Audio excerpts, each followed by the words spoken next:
Hello, everyone. My name is Kang, and today my guest is James. Hello. James, we're going to be talking about resilience and perseverance. Why it's so important, especially this day in our situation. James, do you want to do a quick introduction? Sure. So I one of the things I love to speak on is really how to persevere through just about anything, how leaders and their teams can persevere through, again, just about anything because, and build that resilience muscle, if you will, the resilience mindset, because there's so much craziness and change. In fact, the only constant, the only thing you can count on these days is that it's going to change. Whatever. What's the next internet? What's the next AI? What is next? It will come. It will change things massively.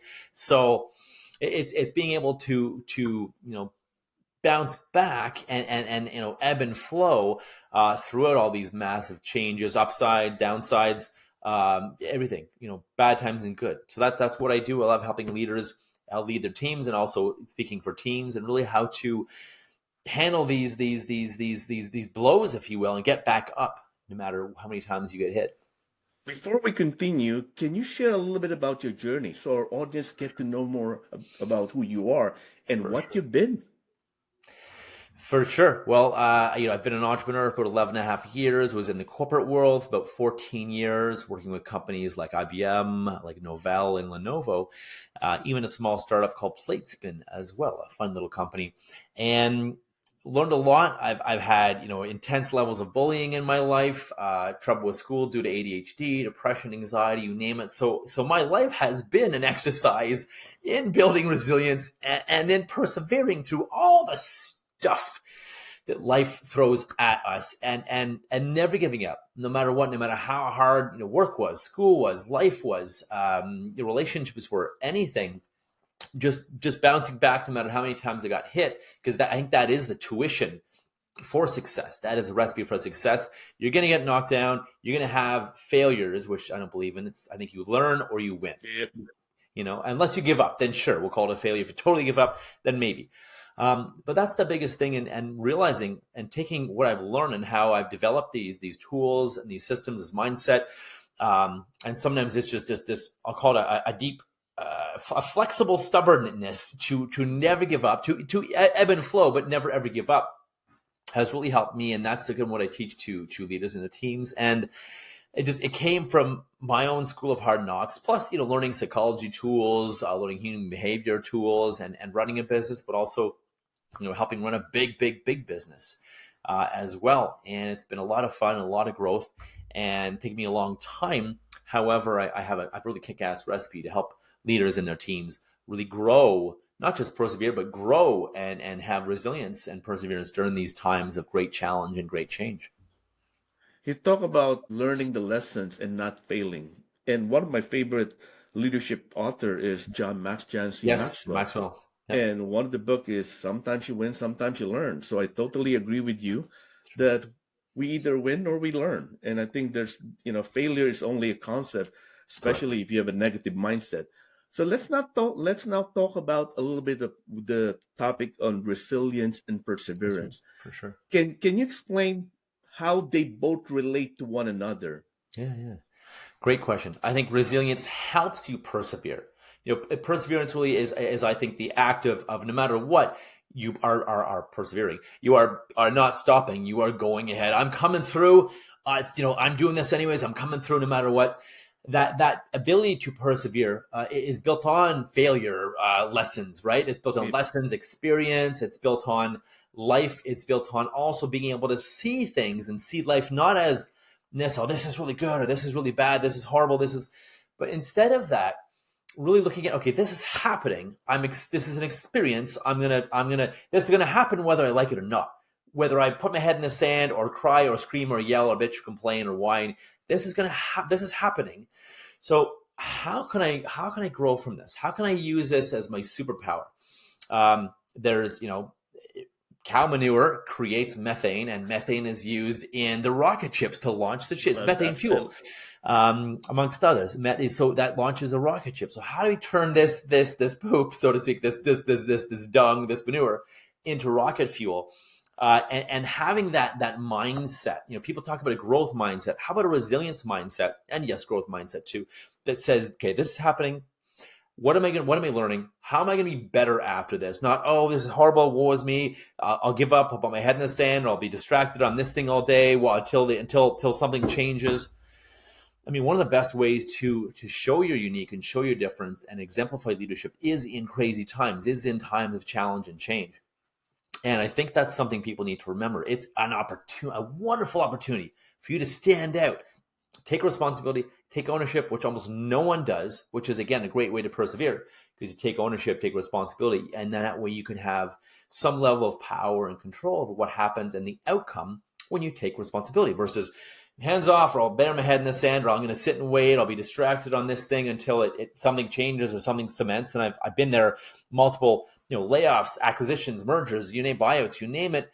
And it is the people who truly step up and take action, leaders or teams, that are seen and heard as, wow, we need to keep them around no matter what happens, or we need to promote them. They need to be leading this or that because, wow, during this crazy time, and I guess that's part of that having perseverance, is how can you excel during crazy, not just how do you hold on, how do you excel during crazy times? And again, that will help you persevere as well. How do I excel the creating resilience and realizing this is just, it's a part of life. This is just an experience. Maybe I don't prefer to have this. I don't love this maybe, but instead of this is so bad or this is so good, just start looking at, okay, this is happening. What a wonderful experience. What a wonderful chance for me to just even observe. And I'm curious what happens. Be curious. I wonder what will happen. What am I going to learn? What do I need to do now? How do I need to ebb and flow and adapt?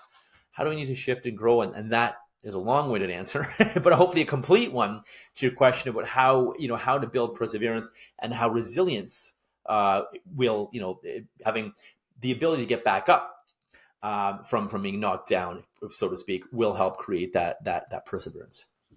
Well, thank you for explaining how resilience and perseverance relate to one another and how one is important for the other. Let's take it a little bit deeper. Yeah, yeah. Can you share a little bit of a personal story of one where you persevere and rise above and succeed? There's a couple. One really quick was in the corporate world. I was often a victim of my own success, having such great results when I took over a sales territory. That they're like, you know what? That's awesome. You did so great growing this sales territory. We want you to know we're going to move you here, whether you like it or not. You've been voluntold. We're going to move you over here, whether you like it or not, and you're gonna lead this sales territory here. And I'm like, but there's no sales happening there right now. It's not like I have something to grow. It's like, well, there's almost nothing, or there hasn't been nothing in years. And so again, victim of your own success, right? Ups and downs, and of course, those years when I was moved, congratulations, to the smaller or quieter territories without much action, my pay, just because it's largely commission, my pay just nosedived, despite having huge numbers on a territory I grew and that did really well. So that certainly taught me something. I talked about saving money too and planning for the future. It was also massive lessons, massive growth. Could I have been compensated maybe a little differently in the initial year I'm growing this territory? Probably.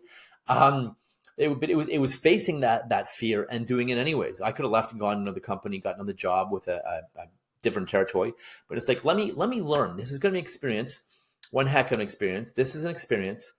And it certainly doesn't hurt to say, hey, look, if I'm going in and starting this territory at this level, there needs to be a different way of compensating me. So I can eat, because this is how I eat. But to get back and answer your question, I was able to happen several times actually in different companies. Congratulations, James. Guess what we're going to do? I'm like, oh God, not again. So, so the resilience to be able to deal with that, and I learned something every time. I learned it was hard, yes, but I learned something every time. I grew because of it. I'm very grateful because of it. Met some amazing people because of it as well. And it's that, learning to walk. You fall 3,000 times learning to walk, and same thing here. So that was a lesson of up and down and all around. And because I was able to say, okay, how is this good? How is this going to help me be stronger, better, faster, more effective? And even it's affected me positively in my own business now, and be able to keep going, persevere, because starting your business, you have highs and lows. And that's what I was able to do during the first few years of my business. The highs and lows, COVID, all the recession, all these things, it's allowed me to weather the storm because I built that resilience, hence allowing me to persevere. So being that victim of my own success in the corporate world. But also intense bullying when I was younger in public school and high school.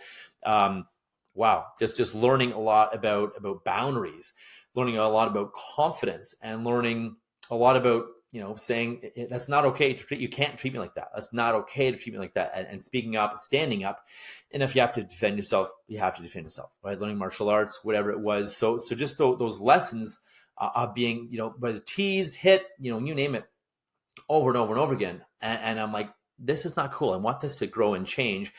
This has been an interesting experience. Taught me a lot about human nature. Unfortunately, be a great, kind person. Unfortunately, sometimes people will take advantage of that. They mistake kindness for weakness. And if that's the case, you got to be able to say stop or no. That's a big thing. I believe in being kind and caring. Yes, unfortunately, some people take that as weakness. And they usually get a rude awakening when they do, when you do stand up. But that's a big part, too, of that resilience button and resilience, battery, if you will, I have built as well. It's just, yep, this is happening. What do I learn? How do I grow? What do I need to do next? It's like, what? Okay, this is happening. All right, I can stick my head in the sand or go complain or whine or play victim. Or I can say, what next? What do we need to do? What do we need to learn? Who do we need to talk to? We talk about asking questions in your interview, too. And what I need to do. So those are a couple personal stories that have helped me. And the hard times, the hardship, trouble in school, you name it, has helped me personally. It's taught me to work hard, yes, and also work smart. Because I don't always want to work hard and grind. I want to work smart. So it's also pushed me to that. How can I do this smarter? How can I make this easier, faster, better? And that will also help that perseverance. Because if you're getting it done better, faster, easier, stronger, it's more sustainable and allows you to persevere through all the craziness. Well, thank you for sharing those two personal story. I was asking for one, you gave me two. From a business standpoint, I like that.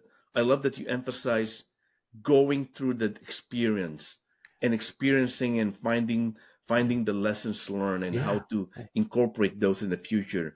And the second story, it's even more impactful.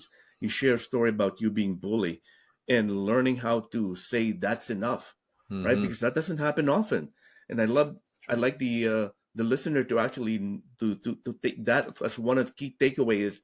If something's happening to you that's bad, learn to say that's enough. Mm-hmm. Learn to say that's not acceptable. Thank you for sharing those two powerful stories.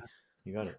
Next, I want to talk about what's your advice to people on how they build their resiliency and, more importantly, perseverance.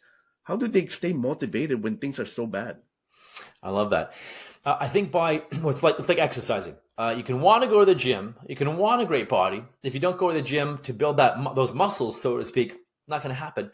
So I think taking on more responsibility, more risk, more role, higher level roles, taking up projects at work, or just working with higher level clients in your own business, expanding new product offerings, different people you're working with.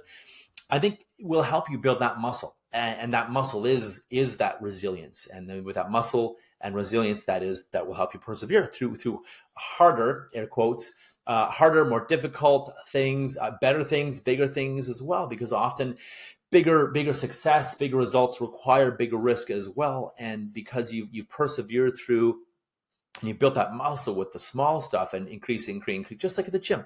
You don't lift like 100 pounds or 500 pounds right away. You start lifting small and you build up and up and up. Same thing with risk, same thing with business, same thing with challenges. When you build it like a muscle, pretend it's a muscle. Okay, how do I build this muscle? I need to work it out. I need to exercise it, and frequently, not once or twice or thrice even or 10 times. I need to keep working this muscle out. If I want the muscle to grow more and more, then you have to, of course, lift heavier and heavier weights, or for longer periods, or more intense, whatever. Just so again, use that as a metaphor in your mind to work with this and to be able to develop and grow that perseverance. What do we need to do? What projects do we need to take on? What difficult things? What challenges do I need to volunteer for or take over? To sort of say, hey, I see this as a problem, everyone. I'd like to volunteer to figure out how to fix it, or I think we can fix it in one of these three ways.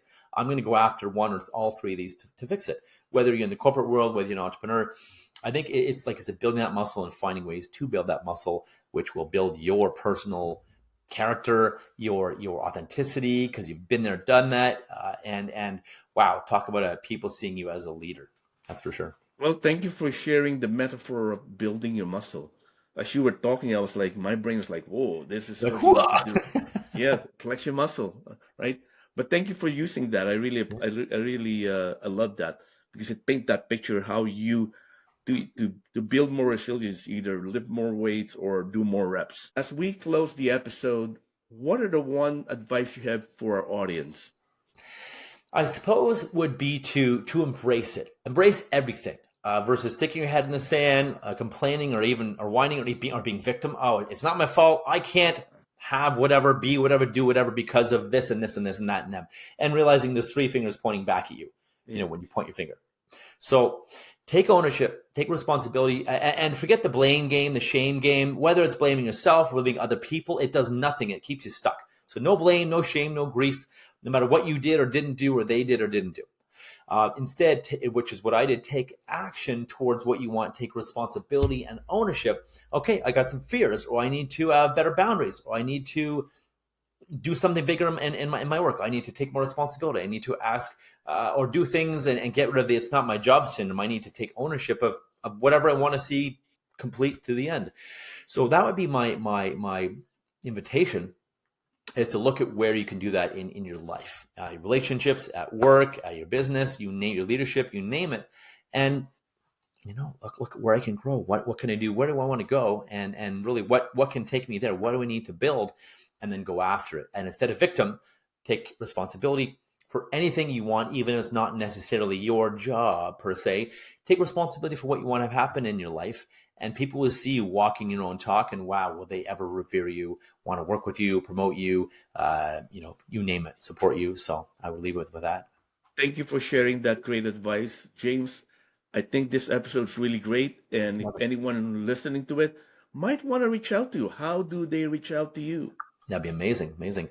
Best way to reach out to me, you can visit me, probably LinkedIn or Facebook, James R for Robert, James R. Elliot. You can also check out some of my videos on YouTube. It's James R. Elliot 99 on YouTube, James with one T, Elliot with one T. So James R for Robert Elliot, LinkedIn, Facebook, and James R. Elliot 99 on YouTube. And thanks Thank for you, having me. James. It's been a pleasure interviewing you today. Thank you very much for your time. My pleasure. My pleasure, Will. Thanks for being here. Thanks for having me.